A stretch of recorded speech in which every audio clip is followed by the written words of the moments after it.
ஒன்னு மந்திரவாதத்தை எதிர்த்து நிற்கிறது தான் அழைச்சாரு. அதுக்கு தான் தெரிந்து கொண்டார். அதுக்கு தான் ஒரு சபையில கொண்டு வந்தார், ரட்சித்தார், அபிஷேகம் பண்ணாரு. எதிர்க்கெடுத்தாலும் உங்களுக்கு மந்திரவாதம் செய்துட்டான். பிள்ளை படிக்கலையா மந்திரவாதம், பிள்ளை லவ் பண்ணிச்சா மந்திரவாதம், புருஷன் குடிச்சானா மந்திரவாதம், இன்னும் மந்திரவாதம் மந்திரவாணி சொல்லிட்டு அலைஞ்சானா எதுக்கு ஊழியம் செய்கிற, எதுக்கு ஒரு சபையில விசுவாசியா இருக்கிற? உடன் ஊழியர்களை கொண்டு வந்தது இருளை அழிப்பதற்கு, இருள் ஆதிக்கத்தை அழிப்பதற்கு, சத்துருவை மேற்கொள்வதற்கு, சத்துருக்கு தலையை சாய்த்து காண்பிப்பதற்கு அல்ல. சத்துரு நம்மை கண்டு பயப்படணும். அதற்கு தான் தேவன் நம்மை பிரித்து எடுத்திருக்கிறார். அதை புரியவில்லை. நம்முடைய ஜனம் அழிஞ்சிட்டே இருக்குது, அலைஞ்சிட்டு இருக்குது. மந்திராந்தம் பண்ணிட்டு எங்க போய் தகடு எடுக்கல. இதுல ஏதாவது மாட்டிருந்தா வெளியே வா.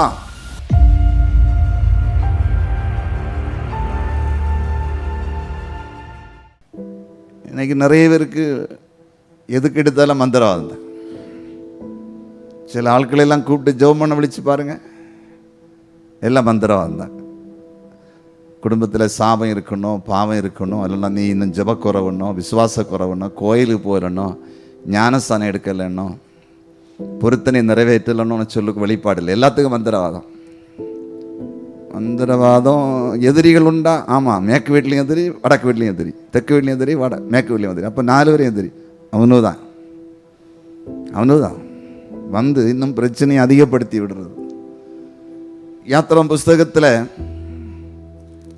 9வது அதிகாரம்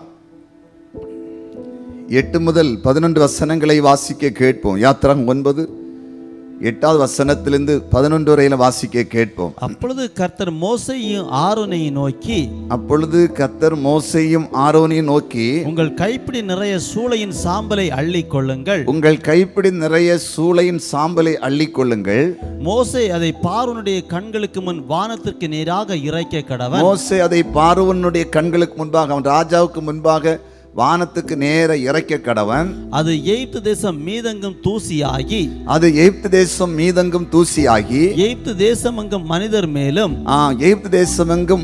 மேலும் மிருக ஜீவன்கள் மேலும் எரிபந்தமான கொப்புளங்களை எழும்ப பண்ணும் என்றார். அப்படியே அவர்கள் சூளையின் சாம்பலை அள்ளிக்கொண்டு பார்வோனுக்கு முன்பாக வந்து நின்றார்கள். மோசே அதை வானத்துக்கு நேராக இறைத்தான். மோசே அந்த சாம்பலை எடுத்து வானத்துக்கு நேராக இறைத்தான். அப்பொழுது மனிதர் மேலும் மிருக ஜீவன்கள் மேலும் எரிபந்தமான கொப்புளங்கள் எழும்பிற்று. அந்த கொப்புளங்கள் மந்திரவாதிகள் மேலும், கவனமா கேளுங்க, அந்த கொப்புளங்கள் மந்திரவாதிகள் மேலும் எகிப்தியர் எல்லார் மேலும்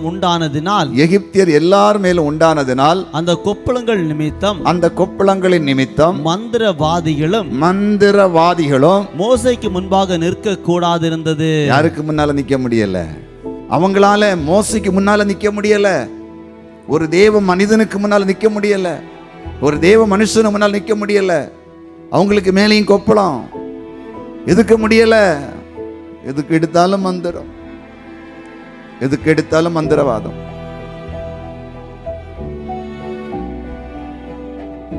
எனக்கு இந்த மந்திரவாதம் சொல்லுறது எனக்கு தலை சுத்திடும். என்கிட்ட சிலர் வருவாங்க, உண்மையில் நான் அப்புறம் கேட்கவே மாட்டேன், என்னன்னு எனக்கு தெரியல.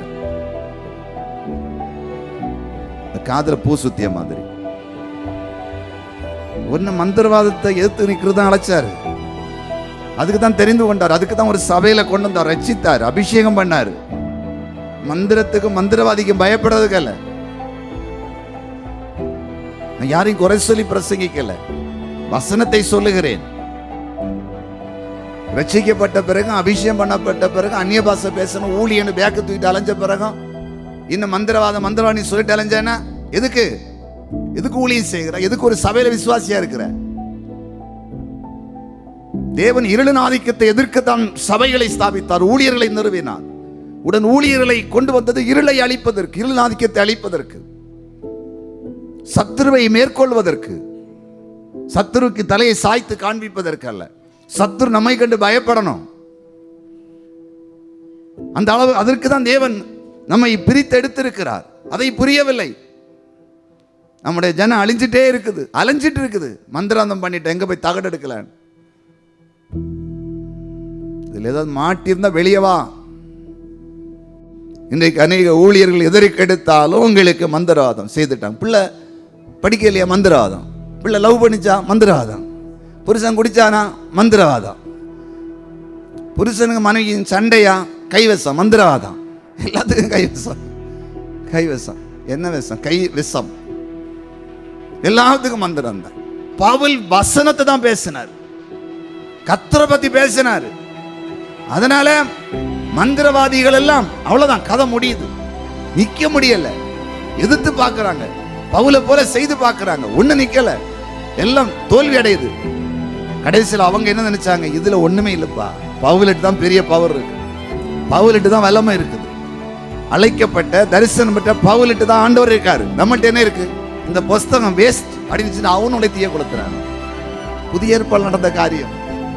நம்ம இப்ப புதிய ஏற்பாடுல சில நினைச்சுவாங்க, மந்திரவாதிகிட்ட புஸ்தகத்தை வாங்கி படிப்போம், அதுல நீ இருக்கா பார்ப்போம். இயேசுட்ட ஒன்றும் இல்லை, பைபிள்ல ஒன்றும் இல்லை, அது வேஸ்ட். அற்புதமும் நடக்கல, ஜெபம் பண்ணா கேட்கவும் இல்லை, தலைவலியும் குணாவில்லை, ஒரு காய்ச்சலும் குணாவில்லை, கடனும் மாறல, ஒண்ணுமே இல்லை. ஐயோ ஐயோன்னு கூப்பிட்டு பாக்கி இனி எவனுட்டு அது போலாமா? மந்திரவாதிகிட்ட போய் புஸ்தகம் வாங்கி படிக்கலாமா? அதுட்டே இருக்கு வல்லமே, அதுலயா இருக்கு. என்னாகுமோ 23 வசனத்தை வாசிக்க கேட்போம். என்ன 23 வசனத்தை வாசிக்க கேட்போம். யாக்கோபுக்கு விரோதமான மந்திரவாதம் இல்லை, யாக்கோபுக்கு விரோதமான மந்திரவாதம் இல்லை, இஸ்ரவேலுக்கு விரோதமான குறி சொல்லுதலும் இல்லை, இஸ்ரவேலுக்கு எதிரான குறி சொல்லுதலும் இல்லை. தேவன் என்னென்ன செய்தார் என்று, தேவன் என்னென்ன செய்தார் என்று கொஞ்ச காலத்திலே யாக்கோபையும் கொஞ்சம் காலத்திலே யாக்கோபு இஸ்ரவேலையும் குறித்து சொல்லப்படும். கைகளை தட்டு, கொஞ்சம் காலத்துல உங்களை பத்தி சொல்லப்படும். மந்திரமே இல்ல, குறி சொல்லுதல இல்ல, உங்களுக்கு விரோதம் புரிஞ்சுக்கிடுங்க. யாக்கோபுக்கு விரோதமான மந்திரம் இல்லை, இஸ்ரவேலுக்கு எதிரான குறி சொல்லுதல். ஒரு அலையிலே சொல்லுங்க.